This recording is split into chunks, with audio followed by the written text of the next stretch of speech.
మన ప్రభువును రక్షకుడైన యేసుక్రీస్తు శ్రేష్టమైన నామంలో ఈ ప్రార్థనా కూడికి వచ్చిన మీ అందరూ కూడా మరొకసారి హృదయాంతరంగం నుంచి వందనాలు తెలియజేస్తున్నాను. దేవుడి మీ అందరిని దీవించును గాక. ఈ రాత్రి కూడా ఒక చిన్న వాక్యాన్ని మనం చదువుకుందాము. బైబిల్ తెరిచి యోహోను సువార్త 6వ అధ్యాయము 37వ వాక్యాన్ని ఒక మాట చదువుకుందాము. యోహోను సువార్త 6వ అధ్యాయము 37వ వాక్యము. తండ్రి నాకు అనుగ్రహించిన వారందరూ నా యొద్దకు వత్తురు, నా యొద్దకు వచ్చు వానిని నేను ఎంత మాత్రమును బయటకు త్రోసివేయను. ఒక చిన్న ప్రార్థన చేసుకుందాం. మహాపరిశుద్ధుడు అయిన తండ్రి, ప్రేమ నమ్మకం కలిగిన మా యేసుక్రీస్తు ప్రభువా, ఈ యొక్క రాత్రికాల సమయంలో నీ కృపాసనం దగ్గరికి వస్తున్నామయ్యా. మమ్మల్ని బలపరిచే మాటలు మీ పరలోకం నుంచి నా నోటికి అందించండి. వినగలిగిన ఆత్మ వివేకాన్ని బిడ్డలకు అనుగ్రహించమని, వాక్యమునకు వ్యతిరేకంగా పనిచేస్తున్న ప్రతి దురాత్మక శక్తిని బంధించమని, మీ వాక్యం ద్వారా మాత్రమే మా జీవితాలు బాగుపడుతుందని మేము నమ్ముతుండగా మీ గొప్ప కార్యం జరిగించమని యేసు నామములో ప్రార్థన చేస్తున్నాను తండ్రి, ఆమేన్. హల్లెలూయా. చాలా సంతోషం. ఈరోజు ఈ రాత్రి మనం నేర్చుకునే మాట ఏంటంటే, యేసు ప్రభువారు తన ముందున్న అనేక మంది ప్రజలతో చెప్తున్న మాట ఏంటంటే,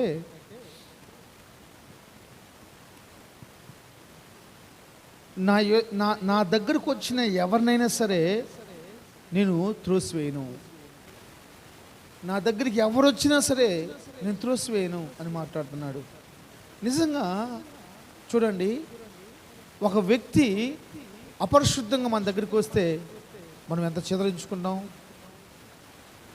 ఈరోజు కూడా ఒకళ్ళు ముఖం చూస్తే అన్నం తినబుద్ధి కాదు. ఎదులుపుల్లో ఒక ఆమె ఉంది, పెద్ద ఆమె చనిపోయింది, ఇప్పుడు లేదు. ఆ ముఖం చూస్తే మనుషులు కూడా తాగబుద్ధి కాదు.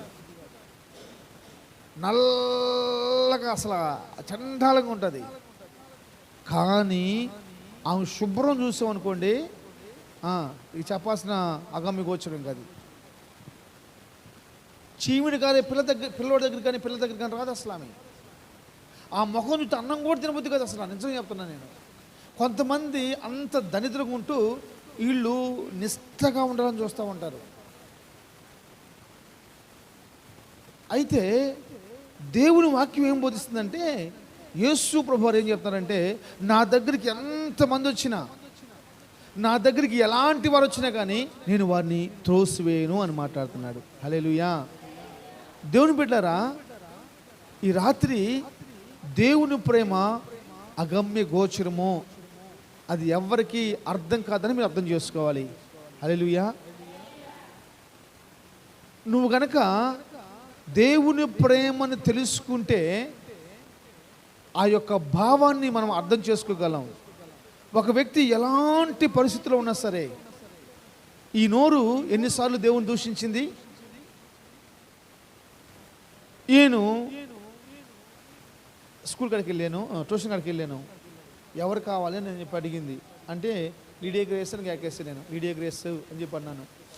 అప్పుడు ఆత్మదేవుడు ఒక చిన్న మాట జ్ఞాపకం చేస్తున్నాడు. ఏంటంటే, పొద్దున లేచింది మొదలుకొని సాయంత్రం మళ్ళీ పడుకోబోయే లోపు ఎన్నిసార్లు మన ఇంట్లో ఉన్న వాళ్ళ పేరుని జపిస్తున్నాము, ఎన్నిసార్లు త్రోసి వేయని దేవుని స్మరించుకుంటున్నాము, ఎన్నిసార్లు మన ఇంట్లో ఉన్న వాళ్ళ పేరుని జపిస్తూ ఉన్నాము, ఎన్నిసార్లు మనము త్రోసి వేయని దేవుని స్మరిస్తూ ఉన్నావు. నువ్వు చెప్పాల్సిన అవసరం లేదు. నీ ఆలోచనకి తెలుసు. నువ్వు లెగిసిన కాడ నుంచి నీ ఆలోచన తలపు మొత్తం 24 గంటల్లో ఆల్మోస్ట్ నువ్వు 8 గంటలు నిద్రపోయినా మిగతా దగ్గర 16-17 గంటల పాటు నీ ఆలోచన ఎవరైపు ఉంటుంది. నా ఆలోచన కూడా ఎవరిపైపు ఉంటుంది ఒకసారి మీరు ఆలోచించుకోండి. నేను బాగుండాలి, నా బిడ్డలు బాగుండాలి అన్న ఆలోచన ఏదన్నా కొంచెం అయినా సరే త్రోసివేయని దేవుని ప్రేమ గురించి ఆలోచించగలుగుతున్నామా? త్రోసివేయని దేవుని ప్రేమ. ఎందుకు ఈ మాట నేను చెప్తున్నానంటే, ఆయన కాడికి వస్తేనంట ఎవరిని కూడా త్రోసివేయడు. ఆయన కాడికి ఎవరు వచ్చినా సరే త్రోసివేయడు.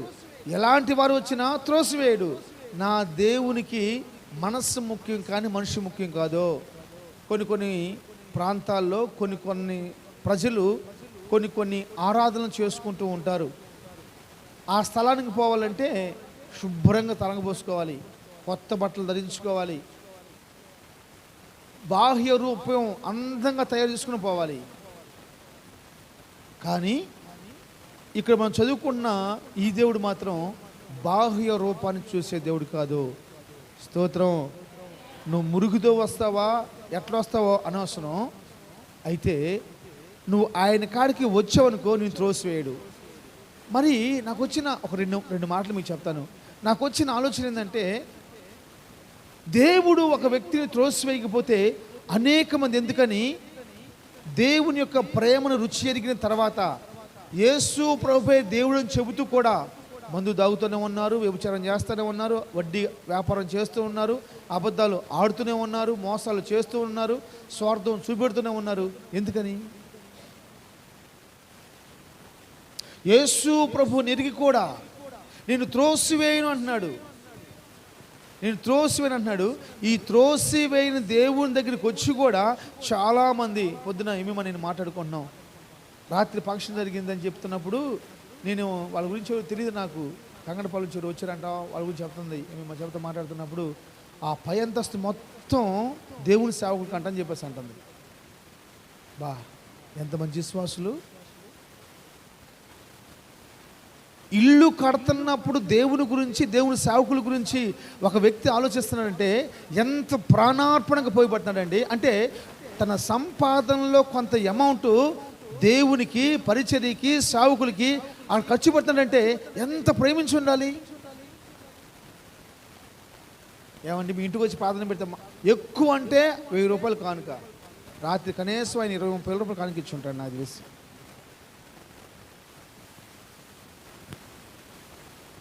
అంజలి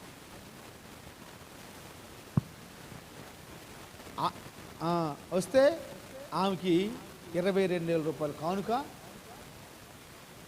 లాడ్జ్ బుక్ చేయాలి, 5,000 రూపాయలు ఏసీ లాడ్జ్, 5,000గా 4,000 ఉంటుంది. తర్వాత అప్ అండ్ డౌన్ బస్ పేరు, ఆమెతో పాటు చూడలే ఒకరికన్నా ఇద్దరుగానే వస్తారు, వాళ్ళు బుక్ చేయాలి. ఆల్మోస్ట్ 30 నుంచి 33,000 రూపాయలు ఖర్చు.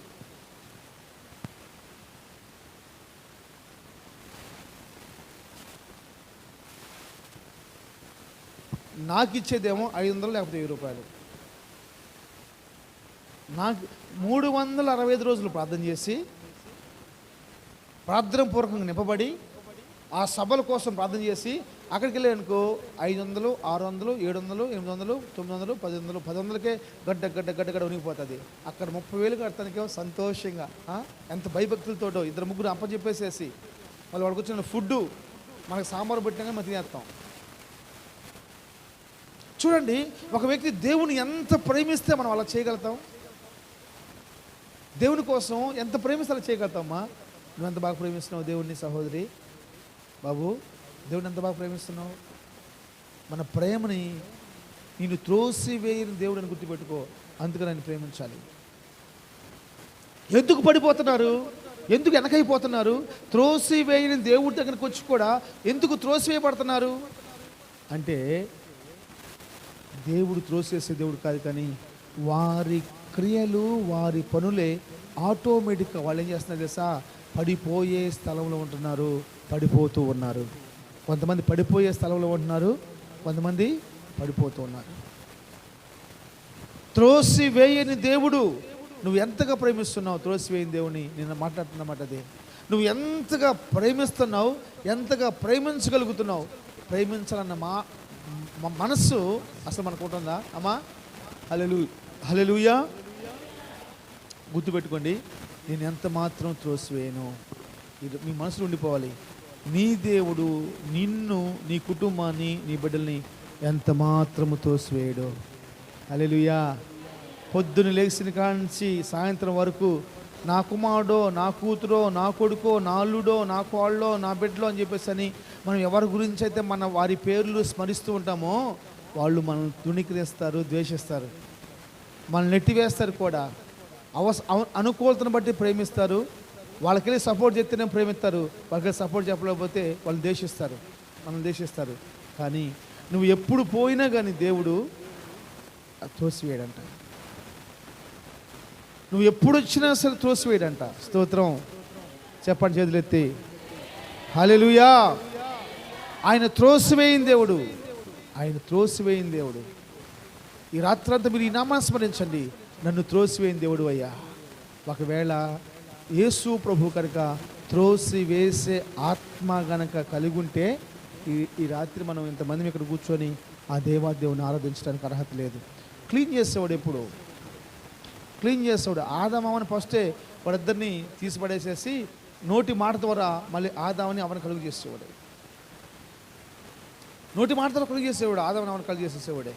ఆయన త్రోసి వేయని దేవుడు కాదు కాబట్టే ఆదామని చేర్చుకున్నాడు. Praise the Lord. హల్లెలూయా. జాగ్రత్తగానండి.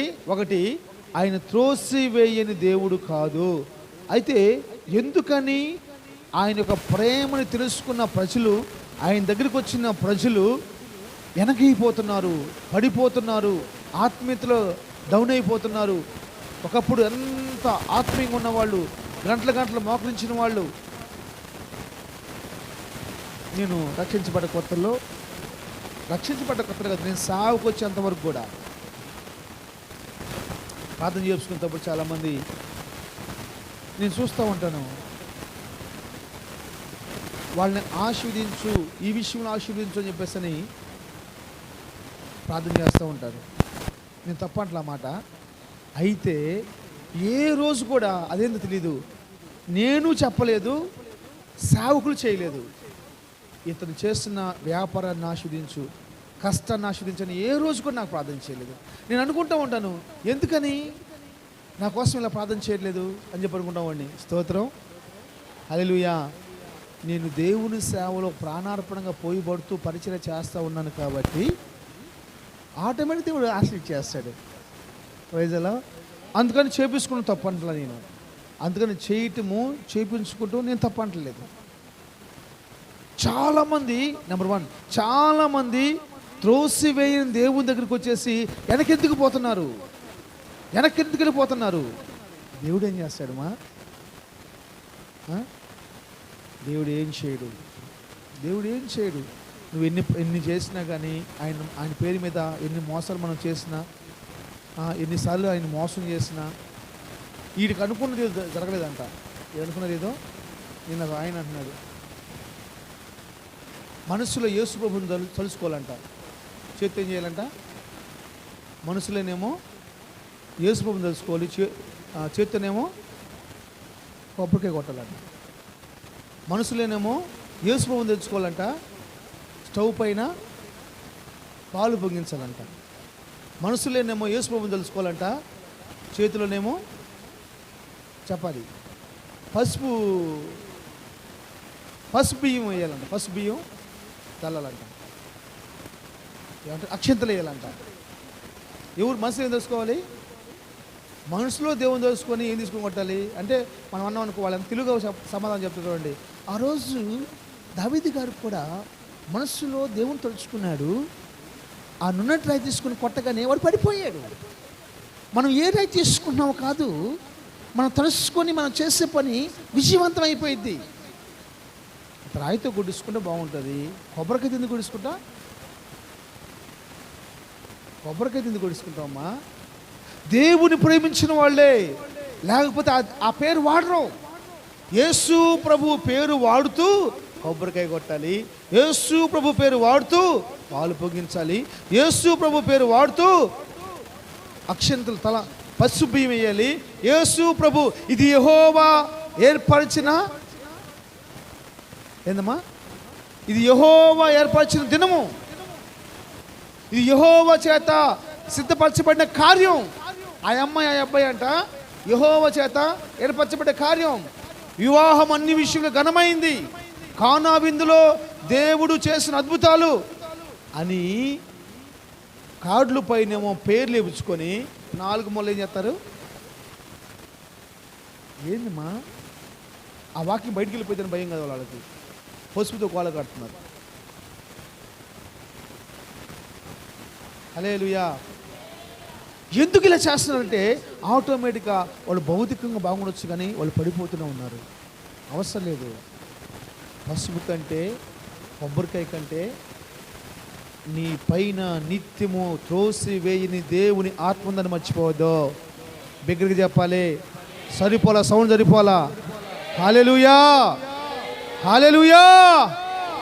కొబ్బరికాయ కంటే, పసుపు నీళ్ళ కంటే, పాలు పొంగించటం కంటే, ఆచారకరమైన ప్రతి దానికంటే కూడా నిన్ను త్రోసి వేయని దేవుని ఆత్మ నీ పైన బలంగా ఉంది. ముఖ దర్శనం చాలయ్యా నాకు, నీ ముఖ దర్శనము చాలయ్యా. సమీపించరాని తేజస్సులో నివసించు నా దైవమా,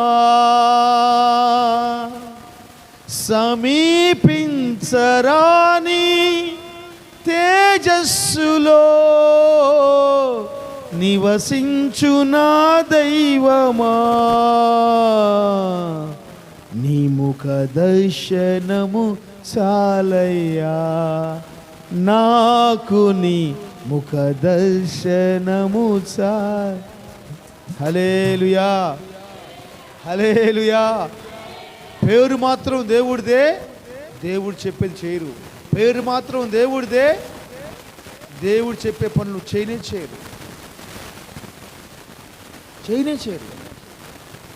నా దేవుడు త్రోసివేయడు. పక్కన పడేసాయి అన్నీ, రా అవన్నీ పక్కన పడేసాయి. ఒకటేందో తెలుసా? ఎందుకని? ఏంటి చెప్పండి, అంశం ఏంటి? మన దేవుడు త్రోసివేయని వాడు. ఆ త్రోసివేయని దేవుని దగ్గరికి వస్తున్న వాళ్ళు ఎందుకని వెనకబడిపోతున్నారంటే దేవుడు తోసివేసి కాదు, వాళ్ళ క్రియల ద్వారా వాళ్ళే పడిపోతూ ఉన్నారు, వెనక్కి వెళ్ళిపోతూ ఉన్నారు. నెంబర్ 1. నెంబర్ 2, రెండో మాట ఏంటంటే ఈ త్రోసివేయని దేవుని దగ్గరికి ఎందుకు రావాలి? In this point. రెండోది ఏంటమ్మా? ఈ త్రోసివేయని దేవుని దగ్గరికి ఎందుకు రావాలి? నువ్వు ఎలా ఉన్నా సరే, నీ పైన ఏ పాపపు మురుకున్నా, ఏ శాపపు మురుకున్నా, ఏ దోషమున్నా, ఎంతటి కళంకం ఉన్నా సరే, ఎంతటి అశుద్ధం ఉన్నా సరే, ఆయన కాడికి వస్తానంట, ఆయన రక్తముతో నిన్ను కడుక్కొని శుద్ధిగా చేసుకుంటాడంట. ప్రైజ్ ది లార్డ్, హల్లెలూయా. దేవుడు 2-3 సార్లు ఈ భూమిని శుద్ధి చేశాడంట. చెప్పండి. దేవుడు రైకలు చూడాలి. దేవుడు ఈ భూమిని 3 సార్లు శుద్ధి చేశాడు. ఎన్నిసార్లు చెప్పండి? నెంబర్ 1 ఎప్పుడంటే ఆదికాండం 1వ అధ్యాయంలో దేవుని ఆత్మ ఈ భూమి పైన జలముల పైన అల్లాడుచూ ఉందంట. ఆ జలముల పైన పోయిన తర్వాత కూడా దేవుని ఆత్మ ఆ విధంగానే భూమిపైన కూడా, సముద్రాల పైన కూడా, పర్వతాల పైన కూడా అల్లాడుచూనే ఉంది. ఆదికాండం 1వ అధ్యాయం 1-2 వచ్చిన మనం చదువుతాం. దాన్ని పరిశుద్ధపరిచేసాడంట. ఈ దేవుని ఆత్మ చేత భూమంతా పరిశుద్ధపరచబడితే ఆదాము అతిక్రమించిన పాపాన్ని బట్టి ఏమైపోయింది? భూమి శపించబడిపోయింది. తర్వాత మళ్ళీ ఏమైంది? 6వ అధ్యాయం వచ్చేలేకే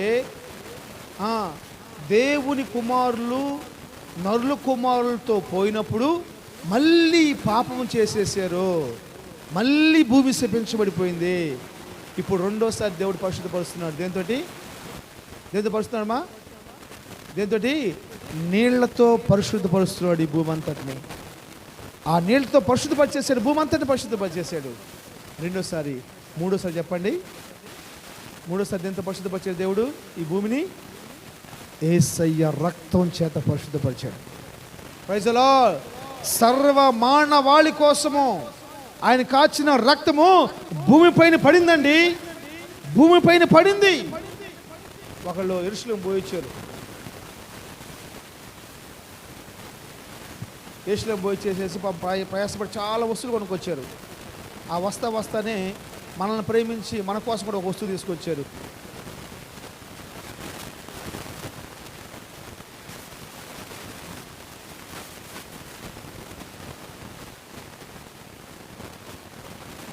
అది గొప్పది కాదు, అది తప్పు. అసలు అది నేను దాన్ని మెచ్చుకుంటా. నేను ఊరికి చెప్తున్నాను అంతే. అసలు అదంతా తప్పు. దుర్మార్గులు అక్కడ ఉన్నవాళ్ళు. వాళ్ళు తొక్కింది పరిశుద్ధమైంది కాదు, నువ్వు తొక్కింది పరిశుద్ధమైంది. ఏదన్నా కొంచెం ఉందంటే నువ్వు తొక్కింది పరిశుద్ధమైంది బాబు. నువ్వు తొక్కిన భూమి కొంచెం పరిశుద్ధమైంది. సేవకుల చేత వాక్యంతో నువ్వు కట్టబడుతూ భయపడుతూ నువ్వు నడుస్తున్నావు చూసావా, దాని ప్రకారం జీవిస్తున్న నువ్వు తొక్కిన భూమి పరిశుద్ధమైంది. కొద్ది గొప్ప. అంతేగాని వాళ్ళు పరిశుద్ధమైన వాళ్ళు కాదు. ఎందుకు తెలుసా, ఈరోజు ఉదయం కూడా వారు రక్షణ కోసం నేను ప్రార్థన చేశాను. వారి విమోచన కోసం, వారి శాప విమోచన కోసం మనం ప్రార్థన చేసాము. హల్లెలూయా. నాకు అప్పుడు తెలియలా, అప్పుడు జ్ఞానం లేదు, తెలియలా. అందరూ పోయి చేస్తున్నాడు. అక్కడ నూనె అంట, అక్కడ మట్టి అంట, అక్కడ ఇదంట, అక్కడ అదంట, అక్కడ నీళ్ళు అంట. ఏంటి యోర్దాన్ నది నీళ్ళు అంట. ఆ యోర్దాన్ నది ఎప్పుడో యేసుబాబు వారు 2000 సంవత్సరాల క్రితం ఏమో బాప్తిసం తీసుకున్నాడు. అంతకుముందేమో ఆ యోర్దాన్ నదిలో ఆ పరిహిమాను ఇప్పుడు చెప్పారు. నయమాను కుష్ఠరోగం కూడా మునిగాడు. యోర్దాన్ని ఏకరాశిగా మార్చారు. ఇవన్నీ జరిగిపోయినాయి. ఈ మధ్య కాలంలో ఎన్ని చేపలు చచ్చి ఉంటాయి, ఎన్ని పందులు చచ్చి ఉంటాయి, ఎన్ని కుక్కలు చచ్చి ఉంటాయి. ఎంతమంది ఇది పోస్తుంటారు, ఎంతమంది ఇది పోస్తుంటారు. ఆ నీళ్ళు తీసుకొచ్చి ఏం చేస్తున్నారు, యోర్దాను నీళ్ళు. ఇదిగో బాప్తిసం తీసుకున్న అనేక మంది పరిశుద్ధులు, నీతిమంతులు ప్రార్థన చేస్తున్నప్పుడు దెయ్యాలు పారిపోయిన వాళ్ళు యోర్దాను ఇక్కడికి ఏం చేస్తారు, మళ్ళీ బాప్తిసం తీసుకుంటున్నారు. హల్లెలూయా. ఈ రాత్రి నేను చెప్పే మాట చేశా, ఈ త్రోసివేయని దేవుని దగ్గరికి నువ్వు ఎలాంటి మురికితో వచ్చినా సరే నువ్వు త్రోసివేయడు. ఎందుకు తెలుసా, నీ పాపంతో వచ్చిన, శాపంతో వచ్చిన, దరిద్రంతో వచ్చిన, రుగ్మతలతో వచ్చిన, వ్యాధులతో వచ్చిన, కంపుతో వచ్చిన, కుళ్ళుతో వచ్చిన ఆయన రక్తముతో నిన్ను కడిగి పరిశుద్ధపరచుకొని నిత్య జీవం కలిగిన వారిగా మార్చుకోవటం కోసం మనము ఆయన దగ్గరికి రావాలి. Praise the lord. 54 వచ్చిన రాస్తుంటుంది, నా శరీరం తినేవాడు, నా రక్తం త్రాగువాడు నిత్య జీవం కలిగిన వాడు. నువ్వు ఎలాగొచ్చినా సరే ఆయన దగ్గరికి నేనేం చేస్తాడు, ఆయన త్రోసి వేయకపోవడం కారణం ఏం తెలుసా? ఏంది కారణం ఏంటి? ఎందుకు? నిత్య జీవం కలిగిన వారిగా మార్చడం కోసం. ఈయన కాడక రాకుండా నువ్వు ఎక్కడికి పోయినా సరే నీలో నిత్య జీవం అనేది ఉండదు. ఈయన కాడ కాకుండా నువ్వు ఏ స్థలానికి వెళ్ళినా కానీ నీలో నిత్య జీవం ఉండదు. నువ్వు త్రోసివే పడతాం మాత్రమే కాదు, కానీ నిత్య జీవం నీలో ఉండదు. మనము నిత్య జీవం కలిగిన వారిగా మార్చబడాలన్న గొప్ప దేవుని సంకల్పంతోనే మనం ఆరాధిస్తున్న దేవుడు నజరేయుడైన యేసుక్రీస్తు ప్రభువు చెప్తున్న మాట చేస్తా, నేను ఎవరిని కూడా త్రోసివేయను. ఎవరిని కూడా తోసివేయను. ఆయన తోసివేయను కాబట్టి నీ ఇష్టం సార్ నీ ఆటలు తాగుతున్నాయి, నాటలు నాకు తాగుతున్నాయి అంతే. నాటలు నాకు తాగుతున్నాయి అంతే. నొప్పి వచ్చినప్పుడు కూర్చొని లేకుండా మనం అంటాం. డబ్బులు లెక్క పెట్టే స్తోత్రాలు చెప్పేవాడు. నువ్వు డబ్బులు లెక్క పెడుతున్నావు, మంచిగా పట్టించారంటావా? దేవుని చింతమయ్యా స్తోత్రం లెక్క పెడతావు పన్నా. నొప్పి కూర్చొని లెక్క పడతా.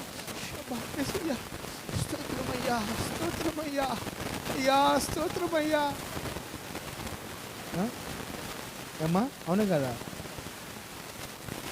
బిర్యానీ వండుకున్నావు. బిర్యానీ వండుకున్నప్పుడు ఒక పక్క నోట్లు నీళ్ళు వస్తూ ఉంటాయి, ప్లేట్లు అన్నం ఉంటుంది. ఏం ప్రార్థన చేయాలి కూడా అర్థం కాదు. మొత్తం మీద 2 మాటలు ప్రార్థన చేసేసి ఇంకా స్తోత్రమే. కొన్నిసార్లు మొన్న ఎప్పుడో అన్నం పెట్టారు, నాకు మర్చిపోయాను. ఆ వాసనకి మర్చిపోయి, పాపం చేయడం కూడా మర్చిపోయి తినేసేసాను. స్తోత్రం. అది కదా మన భక్తి. మన ఆత్మ సాగుతున్నాయి అంతే, మనం త్రోసివేయని దేవుడు. Praise the lord. ఈ రోజు కూడా దేవుని సాక్షిగా, దేవుని సేవకుడిగా, ఒక సాక్షిగా చెప్తున్న మాట ఏంటి తెలుసా? నా దేవుని దగ్గరికి ఏ విధం చేత నేను వస్తే నిన్ను త్రోసివేయడు. ఎందుకు త్రోసివేయడు తెలుసా? నిన్ను నిత్య జీవం కలిగిన దానిగా, నిత్య జీవం కలిగిన వాడిగా మార్చటానికి మాత్రమే త్రోసివేయడు. అలాంటి ఉన్నతుడైన దేవుడు నా దేవుడు. అలాంటి కృపలో మనందరము స్థిరపరచబడదుము గాక. ఆమేన్.